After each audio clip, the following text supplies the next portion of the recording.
हमारे साथ दो बेहद खास मेहमान भी जुड़ रहे हैं। आप दोनों, आशीष और हिमांशु, आपका शुक्रिया। हमारे साथ मनीषा कपूर जुड़ रही हैं, सीईओ और सेक्रेटरी जनरल हैं advertising standard council of India की, और डॉक्टर विनय पाठक हैं, सामाजिक कार्यकर्ता हैं। मनीषा जी, सबसे पहले मैं आप ही के पास आना चाहूंगी। आप लोगों ने वक्त निकाला, उसके लिए शुक्रिया आप दोनों का। ये रिपोर्ट मनीषा जी साफ जाहिर कर रही है कि लोगों की सेहत से किस तरह से खिलवाड़ किया जा रहा है, यहाँ तक कि बड़े ब्रांड भी जो हैं इसमें पीछे नहीं है।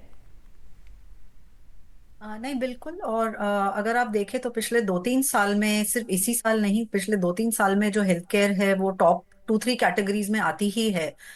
तो ये एक कंटिन्यूस मामला है जो जैसे कि आपने कहा कि काफी चिंताजनक है ये कि हेल्थ और वेल्थ को लेके जो कंज्यूमर्स होते हैं वो उनमें ज्यादा मतलब गुमराह हो जाए तो उसके कॉन्सिक्वेंसेस ज्यादा गंभीर हो सकते हैं। तो डेफिनेटली एक ये बहुत चिंता की बात है। और इसलिए हम भी काफ़ी इस सेक्टर पे फोकस करते हैं। और आपने देखा होगा कि काफ़ी कंप्लेंट्स हम अपने आप ही अपनी खुद की मॉनिटरिंग से भी पिकअप करते हैं, चाहे कंज्यूमर से हमें कंप्लेंट्स आए ना आए। डिजिटल में हम ये भी देखते हैं कि कंज्यूमर्स को भी कभी कभी दिक्कत होती है कंप्लेन करने में। क्योंकि जैसे आप अगर कुछ आप अपने स्क्रीन पे देख रहे हो और एक विज्ञापन आ गया, जो ये विज्ञापन होते हैं ये पर्सनलाइज होते हैं, जरूरी नहीं जो आपको विज्ञापन दिख रहा है वो मुझे भी दिख रहा हो। तो वो कंज्यूमर कैसे उस विज्ञापन की कंप्लेंट करे, वो क्या बताए कि मैंने वो कहाँ देखा, कब देखा। टीवी वगैरह पे आप देखते हो तो आप बता सकते हो कि चलो मैंने गुरुवार को 9 बजे ये विज्ञापन देखा था, तो हम इस चैनल पे देखा था, तो हम उसको आइडेंटिफाई कर सकते हैं। तो ये काफी दिक्कतें आती हैं कंज्यूमर्स को। और पर्टिकुलरली जैसे हमने कहा कि हेल्थ केयर वगैरह जैसे सेक्टर्स हैं जिनमें एक हानि की ज्यादा परेशानी होती है, तो उन पे डेफिनेटली हमारी निगरानी काफी शार्प तरीके से हम बनाए रखे हैं। बिल्कुल मनीषा जी, और ये भी काबिल तारीफ है कि आप लोगों ने खुद संज्ञान लिया इसमें ज़्यादातर मामलों में। विनय जी, पतंजलि के केस में हम देख चुके हैं, कुल 20 ब्रांड को लेकर जो शिकायतें मिली थी इसमें से सभी में बदलाव की ज़रूरत महसूस की गई। पतंजलि आयुर्वेद से लेकर दंतकांति टूथपेस्ट था, च्यवनप्राश था, शहद स्प्रे और दर्द निवारक जो गोलियां हैं उन तक के विज्ञापन थे कि जो कि बाजार में सबसे ज़्यादा बिकने वाले उत्पादों में से एक है। आपके और हमारे परिवारों में भी इनमें से कोई ना कोई उत्पाद तो यूज़ होता ही है। देखिए, स्वास्थ्य की दृष्टि से कोई भी भ्रामक विज्ञापन होता है तो समाज के लिए जहर होता है और जनता और परिवारों के लिए कहर होता है। वो कोई भी भ्रामक विज्ञापन दे रहा है, चाहे पतंजलि हो, चाहे कोलगेट हो, चाहे बॉर्नवीटा हो, सब पे सुप्रीम कोर्ट को संज्ञान लेना चाहिए। और एक बहुत अच्छी पहल है कि आप लोग ऐसा कार्यक्रम कर रहे हैं। मगर समस्या कहाँ है? गैयत कुछ है, हाल कुछ है, लेबिल कुछ है और माल कुछ है। आप हर जगह देखिए, आपको इसी तरह की चीजें मिलेंगी।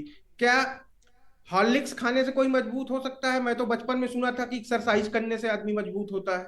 क्या किसी का दांत कोलगेट करने से मजबूत हो सकता है? नीम की दतून होती थी। तो इसमें बहुत तगड़ा मकड़ जाल है। आप अगर इसको एनालाइज करेंगे तो अच्छे से एनालाइज करिए कि इसमें विदेशी फंडिंग एजेंसीज भी हैं, फॉरेन फंडिंग एजेंसीज हैं, जो भारतीय और भारतीयता से जो चीजें प्राप्त हुई हैं उनके खिलाफ हमेशा खड़ी रहती हैं। तो अगर कोई भी स्वदेशी चीज आगे बढ़ती है तो उसे वो जी। डिग्रेड करने की कोशिश करते हैं। इसका बहुत सिंपल सा एग्जांपल है कि पहले हम लोग बचपन में हल्दी कोयल सॉरी तेल, हल्दी और नमक लगा के कोयले के साथ दांत रगड़ते थे। तो लोग कहते थे अरे यार तुम तो गंवार के गंवार रह गए, अब कोयले का जमाना है। अब अभी मैं एक दिन विज्ञापन देख रहा था, कोई कोलगेट का या किसी टूथपेस्ट की नई ब्रांड आई है, कहते हैं क्या आपके टूथपेस्ट में चारकोल है? तो भ्रामक और भ्रामिकता समाज में इस बिल्कुल। तरह से पैठ बना रही है कि अगर इसको मैं 2 लाइनों में कहना चाहूं तो मैं ये कहूंगा, एक आईना कितनी शक्लें देखेगा, जितनी देखेगा मक्कारी के उतने चेहरे निकलेंगे। एक बहुत जी बड़े शायर ने इसको कहा है। और बिल्कुल विनय जी। समस्या मनीषा जी, कहाँ यहाँ पर होती एक है? सवाल, आखिरी सवाल मैं आपसे ये समझना चाहूंगी, क्योंकि लोग अमूमन क्रॉस चेक नहीं करते हैं। अगर किसी मशहूर चेहरे सेलिब्रिटी को देखते हैं तो विश्वास कर ही लेते हैं। ऐसे में आम लोगों को क्या करना चाहिए कोई भी प्रोडक्ट खरीदने से पहले? क्योंकि अगर कोई बड़ा व्यक्ति से उसे उसका विज्ञापन कर रहा है, उसे प्रमोट कर रहा है, तो फिर वो खरीद ही लेते हैं। नहीं, बिल्कुल ठीक कहा आपने कि एक तो विज्ञापन भी बहुत जोर शोर से होते हैं, और उसमें अगर सेलिब्रिटी फीचर होता है तो डेफिनेटली लोगों का आकर्षण बहुत ज्यादा जाता है उन एड्स की तरफ। अगर आप वैसे देखें तो कानून में एक्चुअली ये प्रोविजन है कि जो सेलिब्रिटीज या एंडोर्सर्स हैं एड में, वो खुद अपना ड्यू डिलिजेंस करें, वो खुद ये जांच पड़ताल करें कि जो ये क्लेम्स इस एड में हैं वो सही हैं या नहीं। अब हम ये तो नहीं एक्सपेक्ट करते कि सेलिब्रिटीज हर चीज में एक्सपर्ट हों, क्योंकि वो हर तरीके की चीजों को एंडोर्स करते हैं। हैं। पर एटलीस्ट आप किसी एक्सपर्ट के पास जाइए, जो हम और पूछिए कि जो मैं ये बोल रहा हूँ एड में या जो मैं बोल रही हूँ क्या वो सही है।